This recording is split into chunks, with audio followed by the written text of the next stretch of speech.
Asian men are some of the most underrepresented and stereotyped characters in cinema.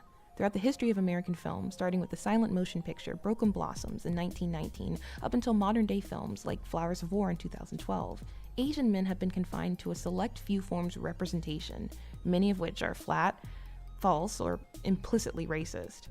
These stereotypes, as explained by Isabel Painter, an honor scholar at the Dominican University of California, explains, do not just stay on screen, but instead bleed into how Asians are perceived outside of the media, leaving detrimental cultural and social consequences and leading to feelings of inferiority. There's a lot to discuss in regards to stereotypes and representation of Asian people, specifically men, in American film, including things that unfortunately won't be covered in this essay for time's sake, including the prevalent issue of yellowface and whitewashing. What will be focused on in this project, however, will be three main stereotypes about Asian male actors in film, including the model minority, the martial arts master, and the sidekick, or comic relief. Not only will we be discussing these stereotypes, but we will also be focusing on films that defeat stereotypes as well. Before the docile, academic, model minority stereotype came into existence, the dominating fear of Asian Americans in the West was coined yellow peril. This was a fear in the late 19th and 20th centuries that Asian people were a threat to the white race, a concern which emerged from the large population size of East Asia and China's military and economic power. This fear can be seen in early American films like The Mask of Fu Manchu, in which an evil villain, Fu Manchu, seeks to eradicate the white race, and even exclaims at one point in the film that he plans to kill the white man and take his women. You cannot measure Japanese sense of logic by any Western yardstick. Their weapons are modern, their thinking 2,000 years out of date. In the 1960s, the United States created a successful propaganda campaign that pushed the yellow peril fear aside as they began recruiting highly successful Asian immigrants to work and live in the United States. We adopted Mori 3 years ago when we come to America to help acclimate us to American. To America, Dad. There was a push to create a standard for minorities in the midst of what looked like the beginnings of a nationwide race war. In the 1960s, government officials looked at socioeconomic data from African American communities and contrasted it to the so-called family values and stability of Asian Americans. Now, this fueled racist claims that Black people had no one to blame but themselves if they experienced poverty and other social disadvantages. This stereotype, while deceptively positive presenting, was a tactic to demonize African Americans and keep Asian Americans from seeking their own civil rights movement. It also effectively caused a rift between African Americans and Asian American communities. You and me, same! We same. Same? Be black! Open your eyes, motherfucker! Leave the Korean alone, man. He's all right. Thus became a stereotype, the model minority, that belittled the complexity and diversity of Asian American communities, lumping all Asian American people together and painting Asian people, especially men, as non-threatening and socially inept. Some films have been able to subvert this stereotype, including films like Better Tomorrow or Harold and Kumar Go to White Castle, where Asian men have often been seen as nerdy, law-abiding, and non-threatening. Stoners like Harold and Kumar go against the grain. In the film Better Luck Tomorrow, the characters are studious, but they use their knowledge to take down the Ivy League track and cheat the American education system.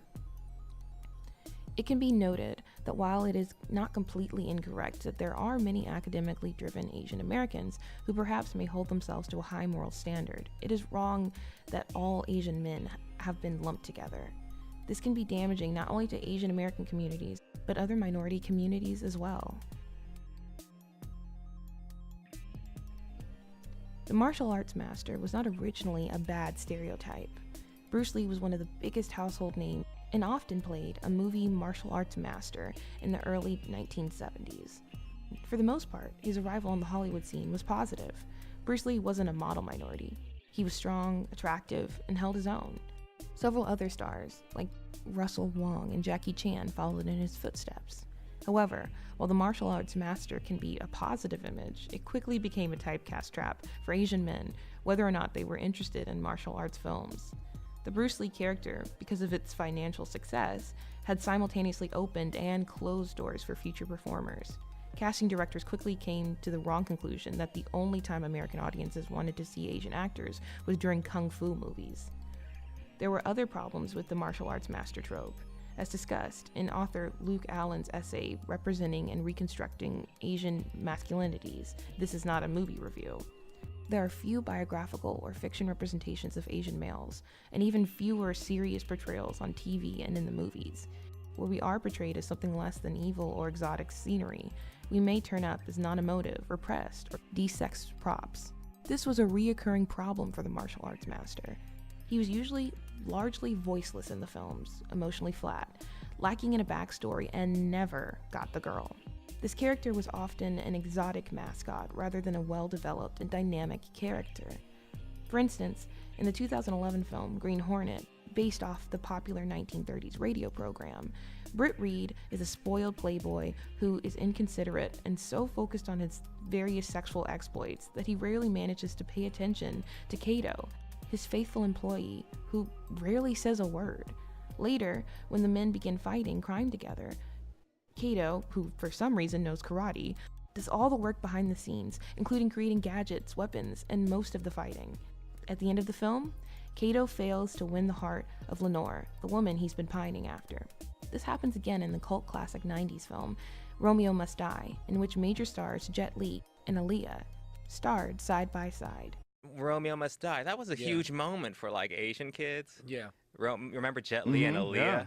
They don't even shake hands. Like, it's like, What is that? And that's Romeo and Juliet. This again happens in the popular film Rush Hour. Jackie Chan's character never finds a love interest, or even seems interested in one. This emotionally distant, never gets the girl phenomenon in film has implications that while an Asian man may be able to beat a white man in combat, he still can't emotionally or sexually compare. There are films, of course, that break this stereotype.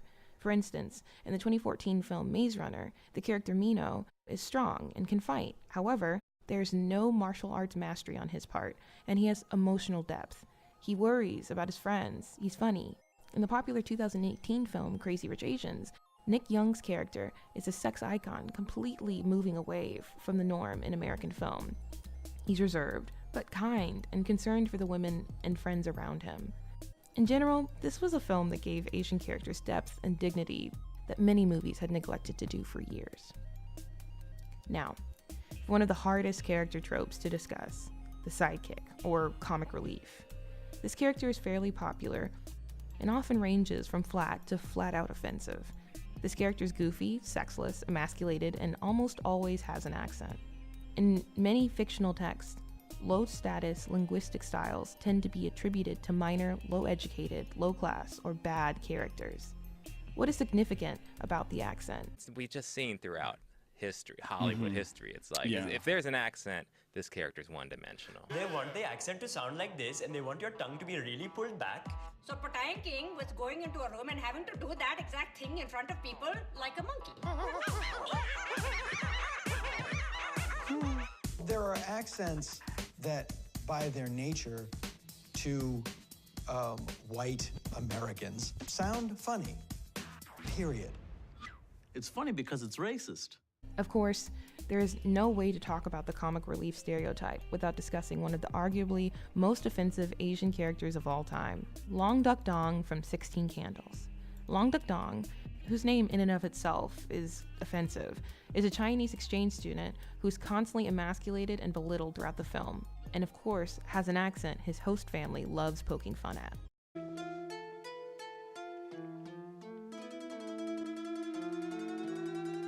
Very clever dinner.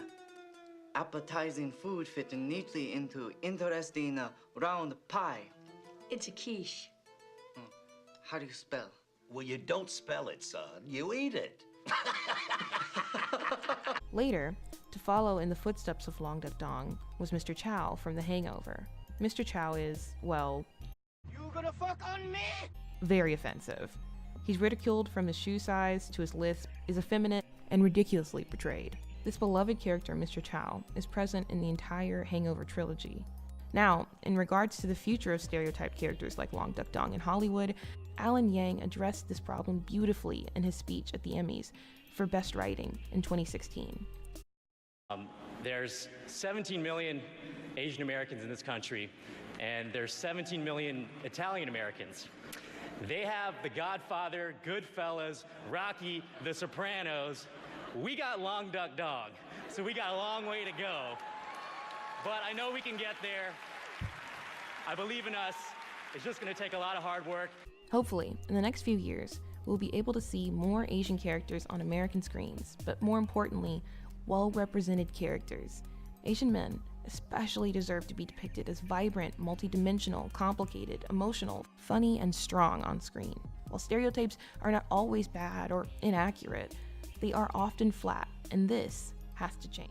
I do not want to see any stereotype retired from Hollywood. I know that's controversial. I want to see the people who have been stereotyped given their own story, because the danger of a stereotype is that they're one-dimensional. I love that we have sexy Asian leading men, but I also want, you know, nerdy Asian men to feel that they are worthy of love.